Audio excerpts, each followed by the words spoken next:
So now we start the next part of the wave section, stationary wave. So now you are familiar with the simple harmonic progressive mechanical waves. The simple harmonic progressive mechanical waves we discussed in the last session.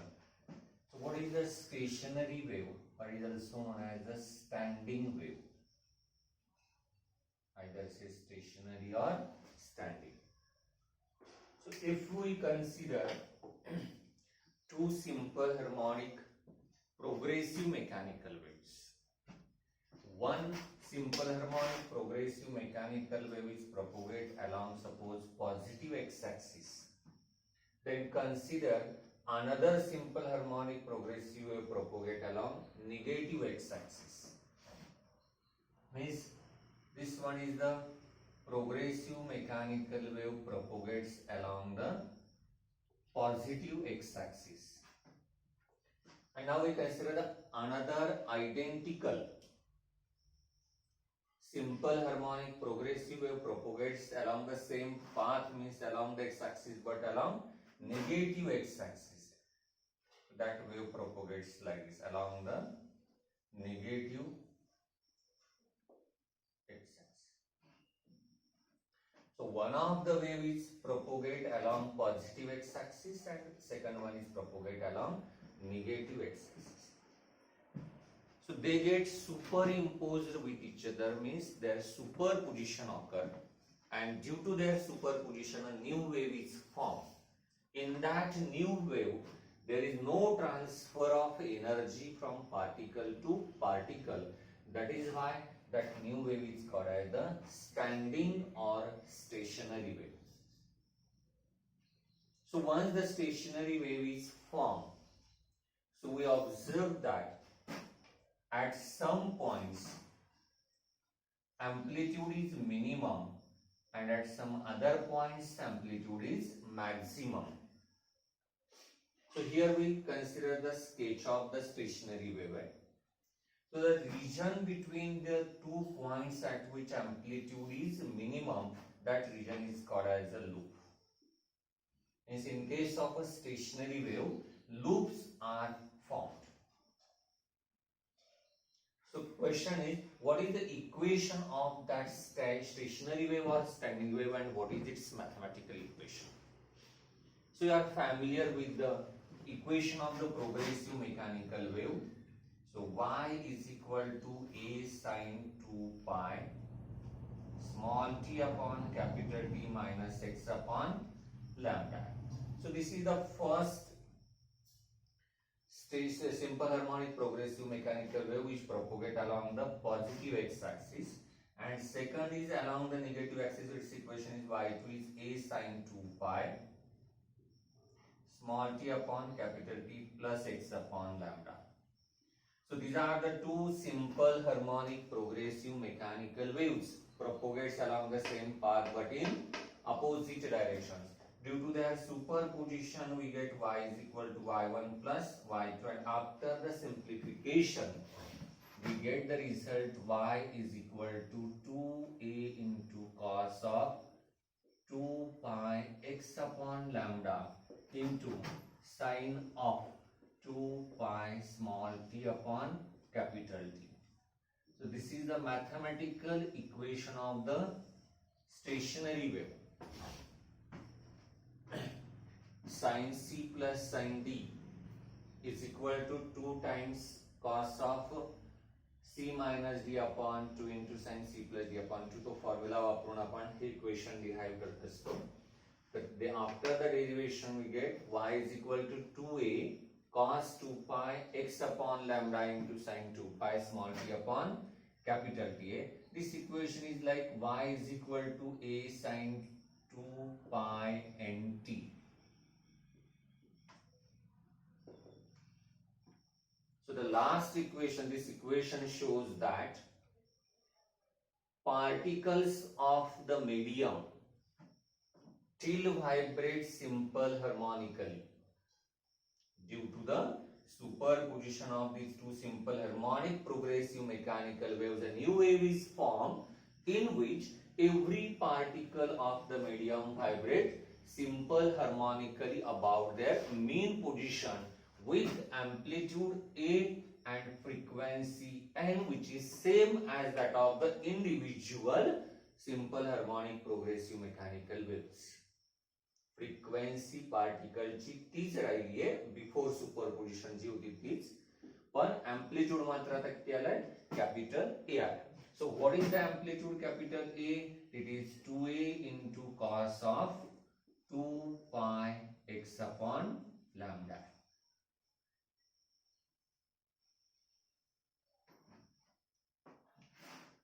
So here we take the sine function to derive the equation of the stationary wave. We also use the cosine function because the logic of sine and cosine functions are same, only phase difference is there. Stationary वेव्हचं equation लिहिताना sine फंक्शनचा वापर केलेला असेल तर अँप्लिट्यूडच्या याच्यामध्ये cosine function येत आहे, पण याच्या ऐवजी आपण साइनच्या ऐवजी कशाचा वापर करू शकतो? कोसाइन फंक्शनचा देखील वापर करू शकतो. So A is equal to 2a cos 2 pi x upon lambda is the expression for amplitude of the particles of the medium in case after the formation of the stationary wave. Now we discuss here two cases. So this is our equation of the stationary wave, and capital A is equal to 2a cos 2 pi x upon lambda is the amplitude. Now we consider the two cases. Maximum value of the amplitude and minimum value of the amplitude. So what is the maximum value of the amplitude? So we know that the maximum value of the cosine function is plus or minus 1. So this is a cosine function, so its maximum value is either plus 1 or minus 1, and that is why A max is also plus or minus 2a. And minimum value of the cosine function is 0. Therefore, minimum value of the amplitude is J minimum is equal to 0. So maximum value of the amplitude is possible if the value of cosine function 2 pi x upon lambda is equal to plus or minus 1, and this minimum value is possible if the value of cos 2 pi x upon lambda is equal to 0. The cosine function is plus or minus 1 for which angles? The 2 pi x upon lambda is either 0, 2 pi, 4 pi and so on. While it is 0 if we consider odd multiples of pi by 2a, means what?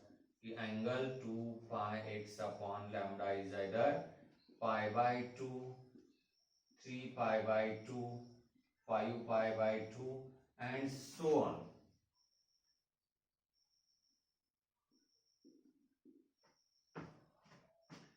So here we consider the values of the angle 0 because cos 0 is 1, cos pi is minus 1, cos 2 pi is 0, cos 3 pi is minus 1.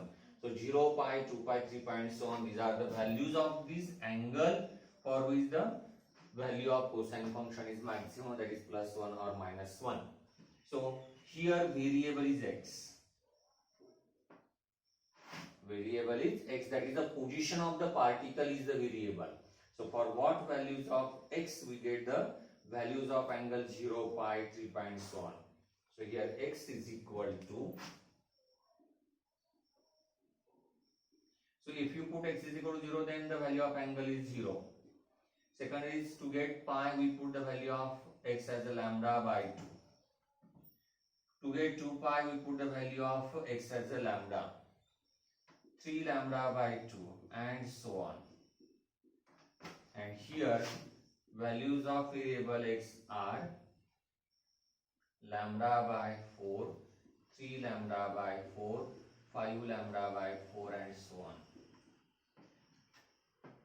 So now we get the position of the particle at which amplitude is maximum. That positions are 0, lambda by 2, lambda, 3 lambda by 2 and so on.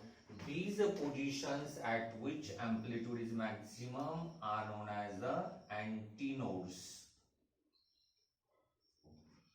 while the positions of the particle at which amplitude is minimum, these positions are called as the nodes. Means in here in a diagram, these are the positions at which amplitude is minimum, that is 0. These positions are called as the nodes, denoted by here capital N. While these are the positions at which amplitude is maximum, these positions are here denoted by letter capital A for antinodes. So here amplitude is maximum. So therefore these points are called as the antinodes. So now we discuss the characteristics of the stationary wave. So what are the characteristics of the stationary wave? How stationary waves are formed?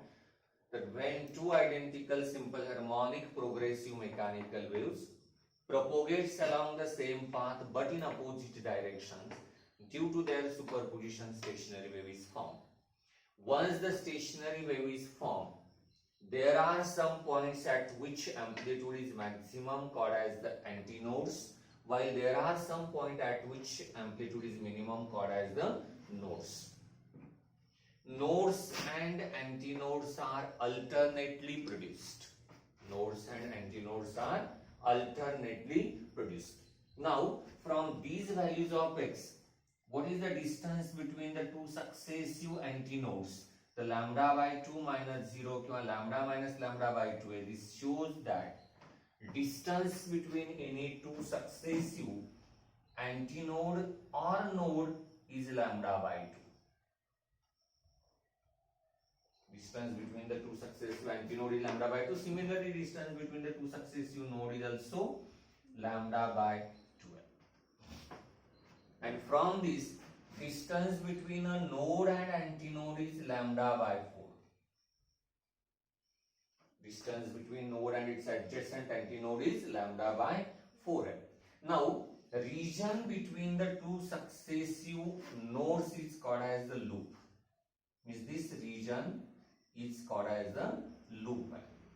So once the stationary wave is formed, we say that loops are formed. Region between the two successive nodes is called as the loop. Length of one loop is nothing but the distance between the two successive nodes.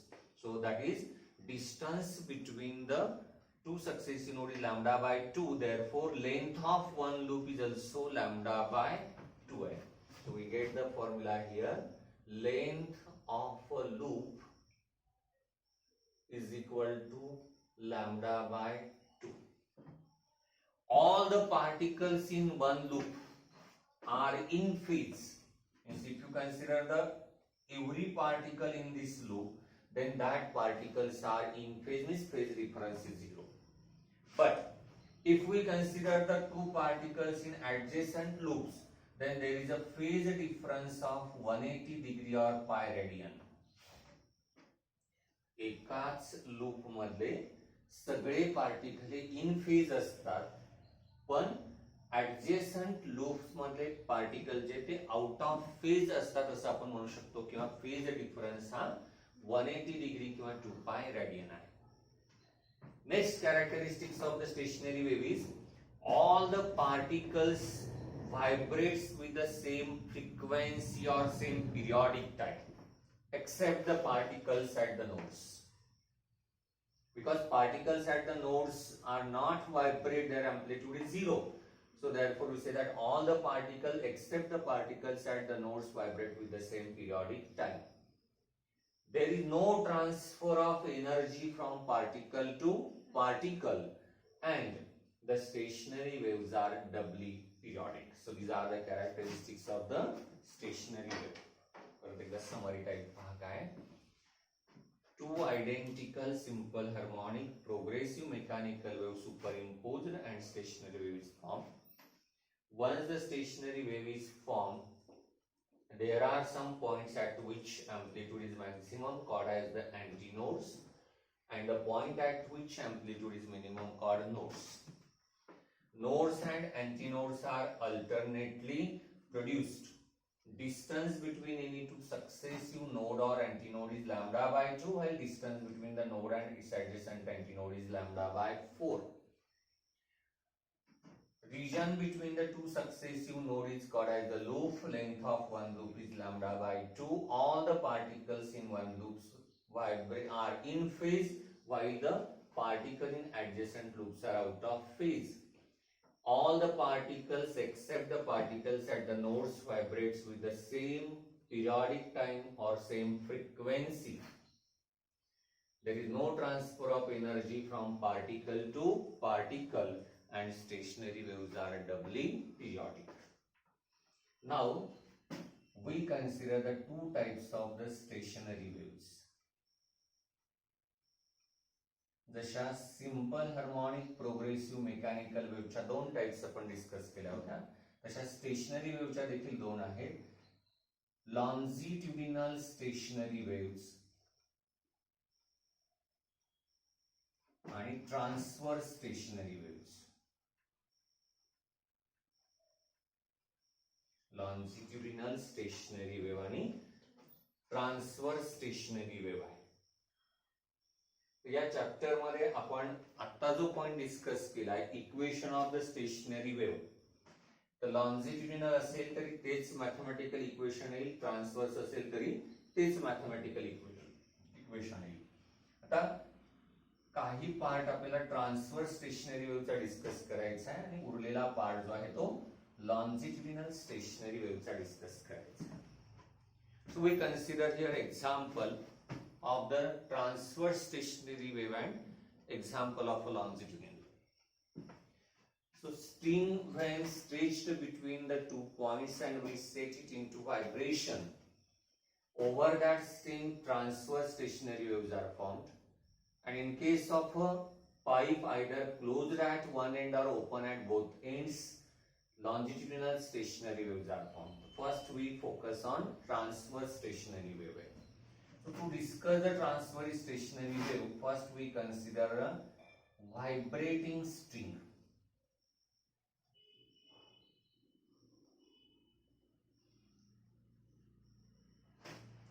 So we take one string stretched between the two supports. String is stretched between the two rigid supports. So this is the string. It is of length say L. This string is stretched between these two rigid supports.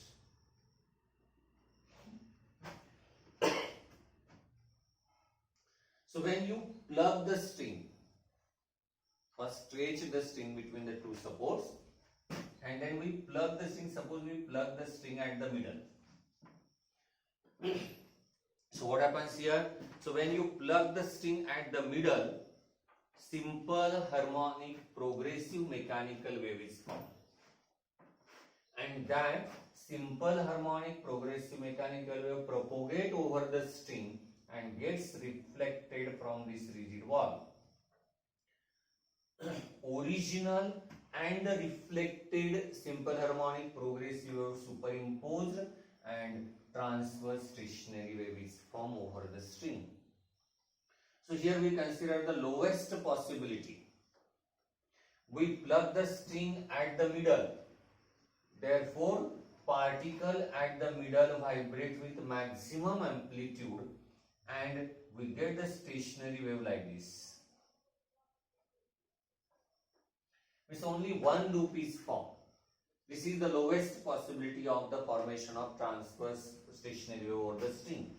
So suppose we say that these are the end points, these are the points of the rigid wall, and so therefore nodes are formed at that point, while antinode is formed at the middle. So this is the lowest possibility of the formation of stationary wave over the string. Therefore this mode is called as the fundamental mode, or it is also called as the first mode of the vibration of the vibrating string. Either say fundamental or first mode. So in case of a fundamental or first node, only one loop is formed. Conclusion काय पहा, only one loop is formed, two nodes are formed and one antinode is formed. हा vibrating string मधला lowest mode आहे, lowest possibility आहे, म्हणून आपण याला fundamental mode म्हटलंय किंवा फर्स्ट मोड म्हटलेलं आहे. या फर्स्ट मोड मध्ये एकच लूप तयार होतो, दोन नोड्स तयार होतात आणि एक अँटीनोड तयार होतो. So now what is the frequency in this mode? The length of the vibrating string is nothing but the distance between the two nodes. So here L is equal to lambda by 2. Over the string, the frequency velocity is V is equal to under root T by M. We already discussed this formula, T for tension imparted on the string and M for mass per unit length, that is the linear density. Therefore, what is the frequency? So we know that frequency N is equal to V by lambda, and so therefore when we put the value of lambda is equal to 12 from this formula and velocity V, we get N is equal to 1 upon 2L under root T by M. This is the formula for fundamental frequency of a vibrating string. This frequency is called as the fundamental frequency, or is also called as the first harmonic.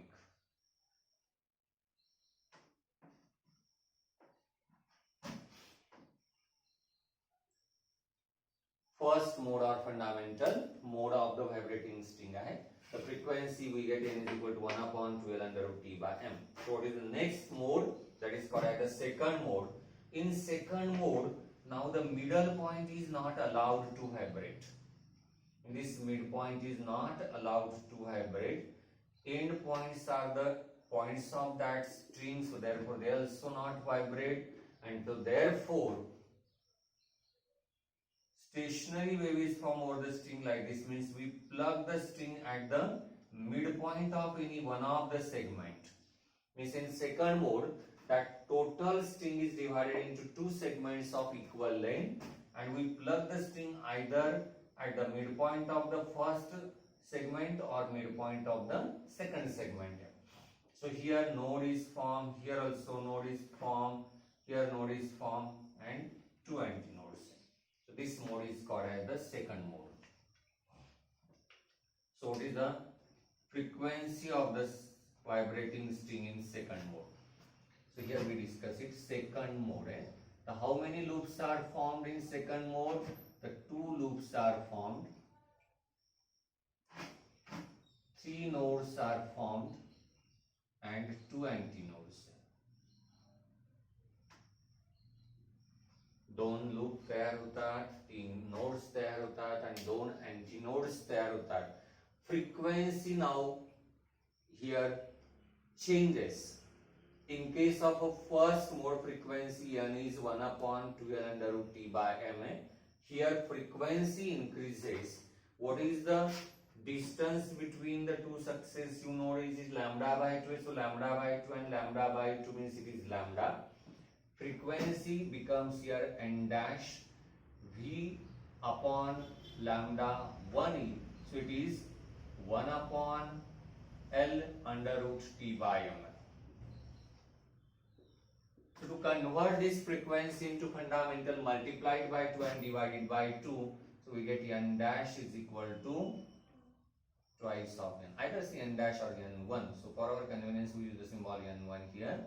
So N1 is equal to twice of N. Therefore, it is called as the second harmonic, or it is also called as the first overtone.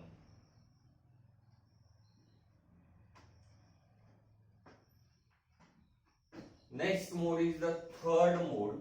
In this third mode, we divide the string into three segments and plug the string at the midpoint of any one of the three segments. So either we plug the string at these three positions, and therefore 3 loops are formed in this mode. Node, antinode, node, antinode, node, antinode and node. So in case of a third mode, 3 loops are formed. Number of nodes are 4, means 4 nodes are formed and 3 antinodes are formed. Frequency in this mode is again increases. That frequency is denoted by N2 and it is 3 times Na. So it is called as the third harmonics, or it is called as the second overtone.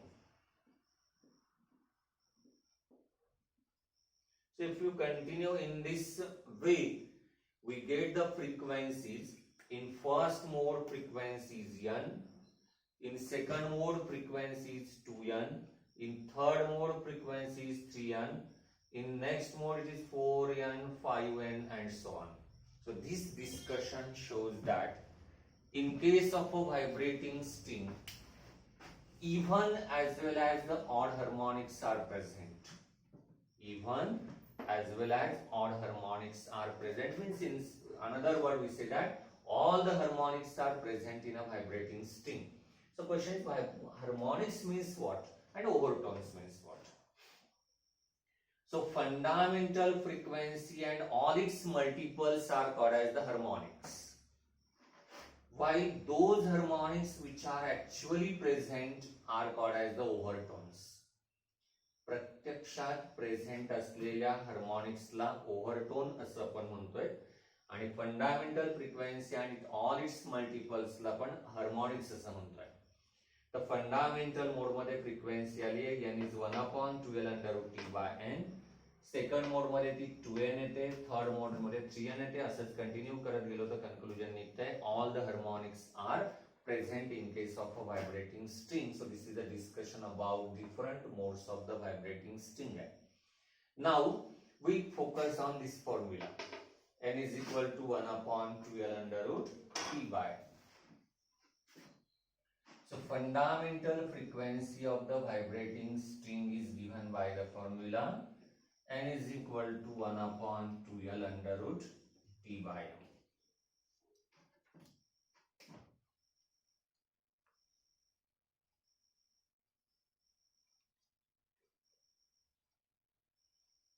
So we convert this formula into another form, and from that we consider the laws of vibrating string. So what is M here? The linear mass density means it is mass upon volume. Linear mass density, it is not mass upon volume. Is the mass per unit length. Linear mass density is mass per unit length. Mass is equal to volume into density.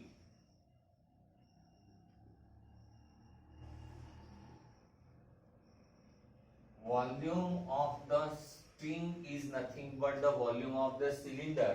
So therefore it is pi r square L. Density suppose rho and length is L, so L cancel. We get m is equal to pi r square into rho. Put this value of m here, so we get another formula for fundamental frequency. N is equal to 1/2L √ T upon pi r square rho. Take this r outside the square root, so N is 1/2RL √ T upon pi into rho.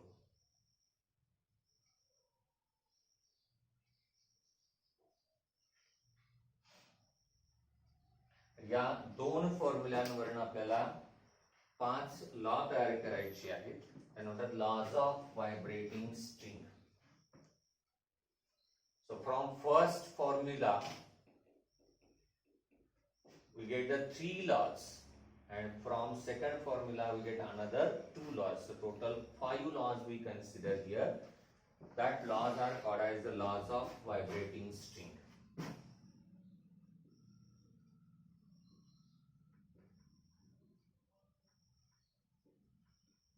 Laws of vibrating string. So first law is fundamental frequency of the vibrating string is inversely proportional to the vibrating length of the string if the tension and linear density kept constant. Means here if T and M are constant. Tension kept constant, linear density, that is mass per unit kept constant, then fundamental frequency is inversely proportional to the vibrating length of the string. Therefore, here we get the formula N1 upon N2 is equal to L2 upon L1, or another way we say that NL is equal to constant. So this equation is like xy is equal to constant in case of a mathematics. So therefore, if you consider the nature of the graph,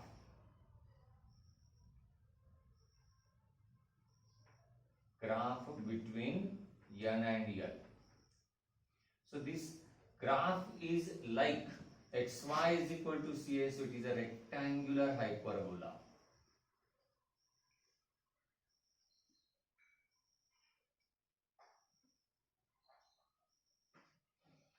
Nature of the graph between the frequency and vibrating length is like a rectangular hyperbola, because this NL is equal to constant is like xy is equal to C, and we know that xy is equal to C is the mathematical equation of the rectangular hyperbola. पर्सेंटेजचं example जर याच्यावरती आलं तर n proportional to 1 upon L आहे. So percentage change in L is percentage change in frequency is equal to minus percentage change in length, vibrating length, not only length. Means this shows that if frequency increases, length decreases and vice versa. In case of a mathematical form, it is delta L upon L into 100 is equal to minus delta N upon N into 100 is equal to minus delta L upon L into 100. So this is the discussion about the first law. Now, second law is N is directly proportional to the square root of T. That is, the fundamental frequency is directly proportional to the square root of the length if L and M kept constant. From this one we get the formula N1 upon N2 is equal to under root T1 upon T2. Then it is like y square is equal to 4x, means nature of the graph between N and T is like a parabola, means we say that graph is parabolic or exponential or non-linear. But if you consider the graph between N and root T, then it is like a straight line. N आणि T मधला ग्राफचं nature हे parabola सारखं असेल, तर N आणि root L चं ग्राफचं nature हे straight line असेल. Percentage change मध्ये formula तयार होईल delta N upon N into 100 is equal to delta T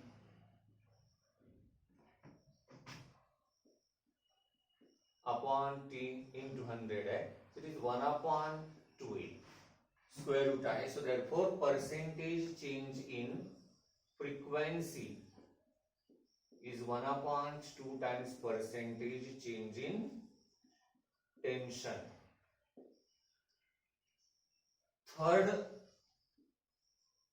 law is fundamental frequency is inversely proportional to the square root of the length. Therefore we get N1 upon N2 is equal to under root M2 upon M1.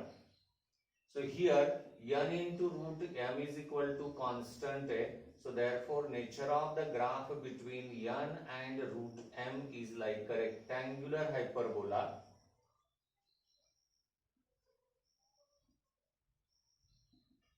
while the nature of the graph between n and m is again a exponential or a parabolic.